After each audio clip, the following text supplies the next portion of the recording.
What's up everyone, it's the Don with the Don Tech. Welcome to the final part 8 of 8 of my review series where I've been diving deep into every component of my ultimate gaming PC build. If you followed my PC part shopping series up here, you know that I did my research and bought the best, longest lasting parts for my build. Today, we're wrapping up with my power supply, the Corsair AX850 titanium rated fully modular power supply.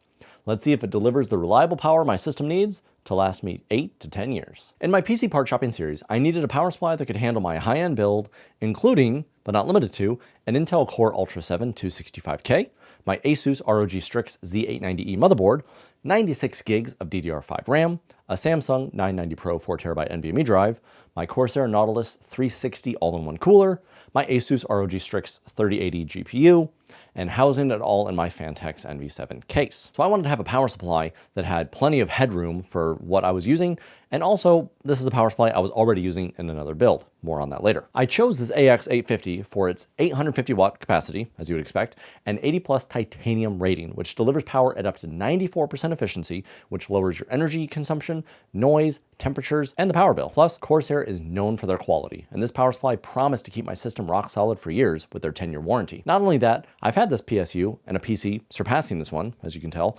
and if it's a good and a quality power supply and you protect it electrically, you may be able to use it from one build to the next. The Corsair AX850 comes with everything you need for a high-end setup. Fully modular cables, a 135mm fluid dynamic bearing fan, and a 10-year warranty. It supports ATX 12V and EPS 12V standards with 4 8-pin PCI Express connectors for multi-GPU setups, though I only needed 3 for my one RTX 3080. Let's see how it performs. The fully modular design let me use only the cables that I needed. In this case, a 24-pin ATX for my motherboard, and I only used one of the 8-pin EPS 12 volts for my CPU. I used 3 8-pin PCIe for my RTX 3080, SATA for my SATA drives, and my fans and those sort of things. So I didn't really need to use a lot of cables overall in this build, but it gives you everything you would possibly need. This card is 80 plus titanium certified, meaning it delivers power at up to 94% efficiency. It features a 0 RPM fan, so the 135mm fan doesn't need to spin until the power supply hits a moderate load, ensuring pretty much near silent operation at low to medium loads. It's got superior voltage regulation and minimal ripple and noise, and ensures the highest quality and most consistent power to your PC and all of the components, which keeps the system stable and unlocks the motherboard's true potential to give the power draw to every component as necessary. PSU uses high-end electrolytic capacitors, I think that's the right word, and it provides unwavering power and long-term reliability that I demand from Corsair and my power supplies. I don't know the wattage that my components required, but PC Part Picker said the max wattage was 752 watts under load, so I know I've got plenty of room to grow because I'm never going to be reaching that max peak. What you want is reliability and good temperatures, and this sucker runs cool.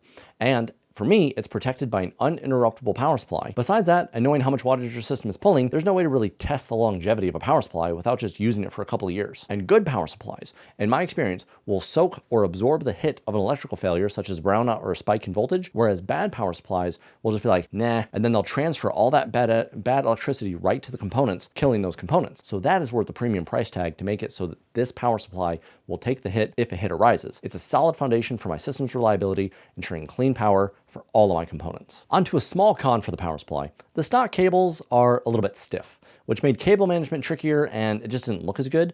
So I went ahead and I used some CableMod cables that I had, and they're white and they look nice and they look fantastic. The only issue with it is the graphics card cable is not as long as I need it to be because this was in a different case previously, but it's okay. The cables are fantastic now, and I really like that. So I was trying to find a con with this just to kind of keep it balanced, but there's no con besides the stock cables aren't as pretty as I would like them to be. For an honorable mention, I'll highlight the packaging and the accessories. It comes in a premium padded box, as you would always like, and a nice pouch for all the modular cables so it's easy to keep track of them. It even includes optional magnetic side labels in 3 different colors, I believe, to match your build's aesthetic. If your power supply is visible, I think mine has the red one on it. Is this power supply right for you? You really can't go wrong with this power supply, though it is definitely top of the line in regards to quality.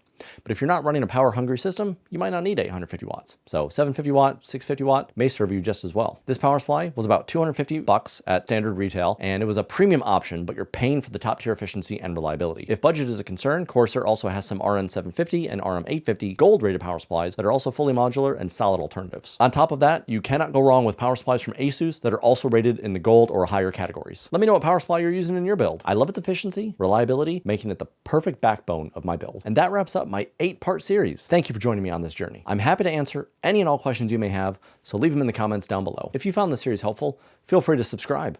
And hitting the like button will also let others know that you found this video helpful. I'm on a journey to bring you the best PC building content, and I would love for you to join me further. Check out the full PC parts shopping guide and review series in the description and playlist linked below. This has been the Don with the Don Tech, and remember, the Don's got your back.